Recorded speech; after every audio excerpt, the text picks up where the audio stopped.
हाय प्यारे बच्चों, आज आपके लिए नया टॉपिक लेके आए हैं द एक्सरसाइज 7.1 और इसमें हम पहले क्वेश्चन को सॉल्व करते हैं। ठीक है, ध्यान रखो जो भी थ्योरम हमने यूज किया था इसके प्रीवियस वीडियो में लाइक द एस और ए, ठीक है, मैंने आपको एक चीज़ और भी बताया था कि जो ई है, कॉन्ग्रुएंसी रूल्स है, वो किसके बराबर है? ये दोनों आपस में क्या हैं? इक्वल है। ओके, सो ये दोनों कैसे इक्वल हैं आप इसको खुद भी देख सकते हो। जैसे देखो यहाँ पे, ठीक है, इसको हम लोग देख लेते हैं, उसके बाद हम लोग क्वेश्चन 1 पे आते हैं, क्योंकि ये आपके लिए, ठीक है, कहीं पे हम एस यूज करेंगे, कहीं पे एस यूज कर लेंगे। आप बोलोगे कैसे कर लिए, दोनों आपस में सेम है। ओके, सो यहाँ पे देखिए, अगर सपोज दैट ये ट्रायंगल है, इस एंगल ए एंगल और इस साइड आपस में इक्वल है, ठीक है, इसका नेम दे देते हैं A B C. Okay, there is a double line. अब यहाँ पे एक दूसरा ट्रायंगल है, उसका नेम है पी क्यू आर। अब यहाँ देखो, ये दोनों आपस में इक्वल है, इज दैट इक्वल? और ये भी आपस में equal. That means angle B is equal to angle Q और angle C is equal to angle R. अगर एंगल बी एंगल क्यू के बराबर है, एंगल सी एंगल आर के बराबर है, तो ध्यान दो बेटा, एंगल ए एंगल पी के बराबर होगा कि नहीं होगा? होगा, ऑब्वियसली होगा। कैसे? सम ऑफ ऑल थ्री एंगल 180। सो अगर दो एंगल का समेशन आपस में इक्वल है तो इसका मतलब क्या है कि थर्ड एंगल भी आपस में इक्वल होगा, तभी तो 180 आएगा। ओके, देखो कैसे, angle A plus angle B plus angle C is equal to 180 हो गया, और यहाँ पे angle P plus angle Q plus angle R equal to 180 है कि नहीं है? अगर दोनों के राइट साइड आपस में बराबर हैं तो लेफ्ट साइड भी बराबर होने चाहिए, बराबर कर देते हैं। ठीक है, सो क्या आ जाएगा यहाँ पे? Angle A plus angle B plus angle C is equal to angle P plus angle Q plus angle R होगा। अब देखिए यहाँ पे एंगल B एंगल Q के बराबर है, तो इन दोनों को हम एलिमिनेट कर सकते हैं। एंगल C एंगल R के बराबर है, तो इन दोनों को हम एलिमिनेट कर सकते हैं। तो क्या बचेगा? अगर दोनों को हटा देंगे तो angle A equal to angle R होगा कि नहीं? सो एक सिंपल सा कॉन्सेप्ट मैंने आपको यहाँ पे देने की कोशिश किया है कि अगर आपस में दो एंगल आपस में इक्वल हैं, ठीक है, तो third obviously it will be the equal. Okay, so अगर ये दोनों आपस में इक्वल हैं तो ये दोनों भी आपस में इक्वल होंगे। So I am representing by the 3 line. समझ में आ गया? अब देखो यहाँ पे, अभी तो ये क्या था? ए था ना, अब क्या कह सकते हो आप? एंगल साइड कह सकते हो कि नहीं? सो इसी थ्योरम को हम लोग, अभी देखो, पहले आपका है ए से दोनों ट्रायंगल आपस में कॉन्ग्रुएंट थे, दोनों ट्रायंगल आपस में कॉन्ग्रुएंट हैं, ठीक है, इसे लिख लो। The triangle A B C is congruent to the triangle P Q R. ठीक है, अब यहां पे देखो, ये दोनों आपस में ट्रायंगल है बाई ए कॉन्ग्रुएंसी रूल।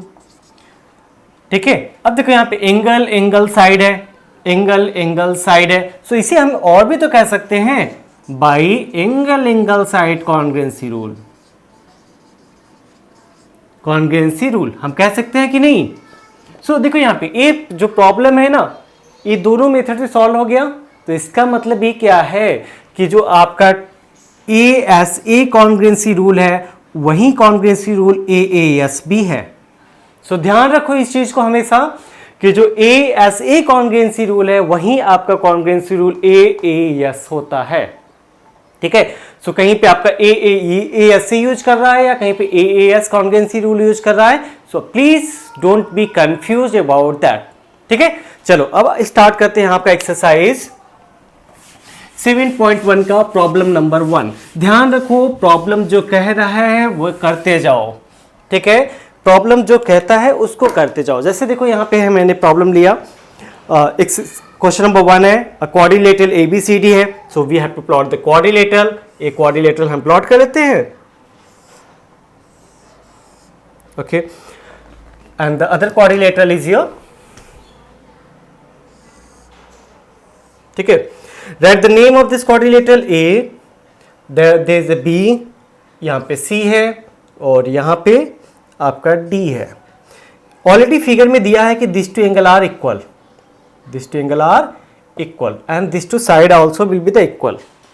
ठीक है, हमें प्रूव करना है कि what you say about the BC and BD. That means हमें प्रूव करना है कि BC BD आपस में इक्वल हैं, ग्रेटर हैं, लेस हैं, whatever this here. Okay, so देखो पहले हमें एक स्टेप, सिंपल सा एक छोटा सा स्टेप है, उसे फॉलो कर लो आप. ओके, सो पहले हम लिखते हैं क्या क्या आपका गिवन है. ठीक है, first we have to write what are the given here.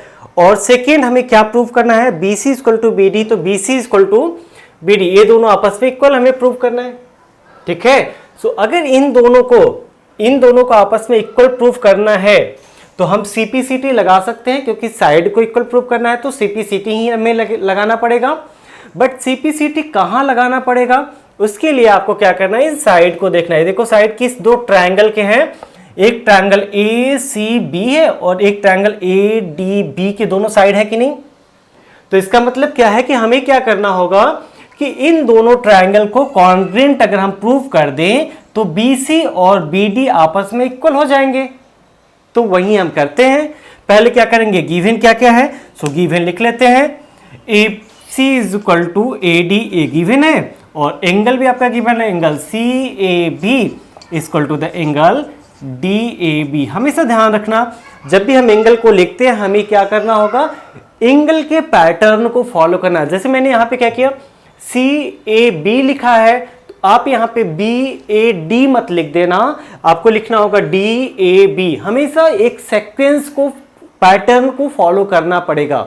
ठीक है, सो हमें ये प्रूव करना है. अब हमें क्या करना है, टू प्रूव. ओके, सो हम यहाँ पे सॉल्व कर लेते हैं. हमें टू प्रूफ में क्या करना है कि BC equal to BD. Okay, is that BD. ठीक है, वहां पे दिया है कि what is the relation there. So हमने मान लिया है कि हो सकता है कि इक्वल टू का रिलेशन होगा. सो हमने इक्वल टू प्रूव करने जा रहे हैं. ठीक है, हो सकता है कि बाद में ग्रेटर लेस आ जाए, इक्वल टू नहीं आए. सो वो तो आपका बाद का प्रूव हो जाएगा ना. अभी हम प्रूव करते हैं चलो कि BC इक्वल टू BD होगा. ठीक है, सो अब आ जाते हैं इन दो ट्रायंगल टू प्रूव. सो ये सब के सब क्या है, आपस में पैटर्न है, ज्योमेट्रिक को सॉल्व करने के पैटर्न है. पहले गिवन लिख लो, टू प्रूफ लिख लो and then you have to go to the proof. ठीक है, अब प्रूफ में क्या क्या कहां आपको प्रूफ करना है. सो पहले लिखो in the triangle ABC and triangle ABD. देखो यहां पे भी मैंने लिखते हुए पैटर्न को फॉलो किया. कौन सा, ABC, तो सेकेंड ट्रायंगल के लिए ABD. ठीक है, पैटर्न में एक दो क्वेश्चन में आपको डिस्कस कर लूंगा, उसके बाद पैटर्न को डिस्कस करने की जरूरत नहीं है, आप खुद ही समझ जाओगे. अब आ जाइए. सो देखो यहां पे क्या दिया है, AB is equal to, sorry that is AC is equal to AD. AC is equal to AD, ये तो ऑलरेडी गिवन है ना. So you have to write here given. Statement का बहुत ही इंपॉर्टेंट है ज्योमेट्री में. विदाउट स्टेटमेंट ज्योमेट्री का प्रॉब्लम सॉल्व किए तो समझ जाना कि मार्क्स आपके कटने वाले हैं. अब आ जाते हैं एंगल पे. देखो एंगल यहाँ पे मैंने ऑलरेडी पहले से लिख लिया है, तो you have to write it here. Angle CAB is equal to the angle DAB. और AB क्या है, AB तो गिवन है. अब हमें देखो दो साइड तो मिल गए हैं. हमें कौन सा साइड मिल गया, एक ये साइड मिल गया है, एक ये एंगल मिल गया, ये साइड मिल गया, एक एंगल मिल गया. एक साइड हमें और चाहिए तो हम ASA को, okay, side angle side, S A S congruency rules को लगा सकते हैं. तो लगा लेते हैं. देखो यहाँ पे एक साइड हमें दिख रहा है ना AB, दोनों ट्रायंगल में क्या है आपको उसमें कॉमन है, दोनों ट्रायंगल में कॉमन है ना. अगर ऊपर वाले ट्रायंगल को हाइड करो तो वहां पे भी AB आ रहा है, अगर नीचे वाले ट्रायंगल को हाइड करो तब भी वहां पे AB आ रहा है. तो इसका मतलब क्या है कि AB आपका दोनों ट्रायंगल में कॉमन है. तो कर लेते हैं, AB is equal to AB is common. क्या है वो, कॉमन है ना. अब देखो क्या मिल गया, एक साइड एक एंगल एक साइड. ये हो गया साइड, ये हो गया एंगल और ये हो गया साइड. यहां पे भी देखो, ये हो गया आपका साइड, AD आपका साइड हो गया, ए एंगल हो गया और ए साइड। सो हम कह सकते हैं क्या कि triangle ABC is congruent to the triangle ABD। अब कौन सी क्राइटेरिया से हुआ? सो आपने कौन सा लिखा है यहां पे? साइड एंगल साइड, ठीक है। So by SAS congruency rule. ये किस क्राइटेरिया से हुआ? By SAS congruency rule. और बाद में लिख लो आप कि अगर आपको मैंने CPCT बताया था, जब भी मैं आपका साइड एंगल साइड और एंगल साइड एंगल थ्योरम कराया, मैंने आपको बताया कि कॉन्ग्रुएंस ओके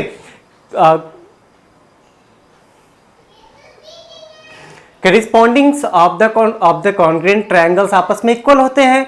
सो आप यहाँ पे लिख सकते हो कि BC, अब देखो ये दोनों आपस में कॉन्ग्रुएंट है तो इसके करिस्पॉन्डिंग पार्ट्स भी आपस में इक्वल होंगे। सो यहाँ पे लिख दीजिए कि BC is equal to BD by CPCT। अब आपका प्रूफ हो गया। क्या रिलेशन है? दोनों आपस में इक्वल का रिलेशन है। ओके